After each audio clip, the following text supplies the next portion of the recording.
ಈ ಒಂದು ಡ್ರಾಯಿಂಗಿಗೆ ಮೇಲ್ಗಡೆ 10 ಬಾಕ್ಸ್ ಬರೋ ರೀತಿ, ಕೆಳಗಡೆ 12 ಬಾಕ್ಸ್ ಬರೋ ರೀತಿ ನಾನು ಬಾಕ್ಸ್ಗಳನ್ನು ಹಾಕ್ಕೊಂಡಿದ್ದೀನಿ. ಒಂದೊಂದು ಕೂಡ 2-2 ಸೆಂಟಿಮೀಟರ್ ಗ್ಯಾಪಲ್ಲಿ ನಾನು ಪಾಯಿಂಟನ್ನು ಇಟ್ಕೊಂಡ್ಬಿಟ್ಟು ಲೈನ್ಸ್ಗಳನ್ನು ಹಾಕ್ಕೊಂಡಿದ್ದೀನಿ. ಇವತ್ತಿನ ಚಿತ್ರ ಶಿವಕುಮಾರ್ ಸ್ವಾಮೀಜಿ ಅವರ ಚಿತ್ರವನ್ನು ನಾನು ಪಿಕ್ ಮಾಡ್ಕೊಂಡಿದ್ದೀನಿ. ಇದಕ್ಕೆ ಮೊದಲು ಔಟ್ಲೈನನ್ನು ಹಾಕ್ಕೊಳ್ತಾ ಇದ್ದೀನಿ. ಇದು ನಿಮಗೆಲ್ರಿಗೂ ಗೊತ್ತಿರೋ ಹಾಗೆ ಗ್ರಿಡ್ ಮೆಥಡಲ್ಲೇ ಇರುತ್ತೆ.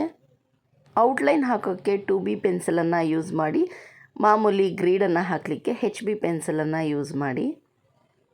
ಈ ಡ್ರಾಯಿಂಗ್ ನಿಮಗೆ ಇಷ್ಟ ಆದರೆ ಲೈಕ್ ಮಾಡಿ, ಶೇರ್ ಮಾಡಿ. ಹಾಗೆಯೇ ಸಬ್ಸ್ಕ್ರೈಬ್ ಮಾಡ್ಕೊಳ್ದೆ ನೋಡ್ತಾ ಇದ್ದರೆ ಸಬ್ಸ್ಕ್ರೈಬ್ ಮಾಡ್ಕೊಳ್ಳಿ. ಪಕ್ಕದಲ್ಲಿರೋ ಬೆಲ್ ಬಟನನ್ನು ಕ್ಲಿಕ್ ಮಾಡಿ.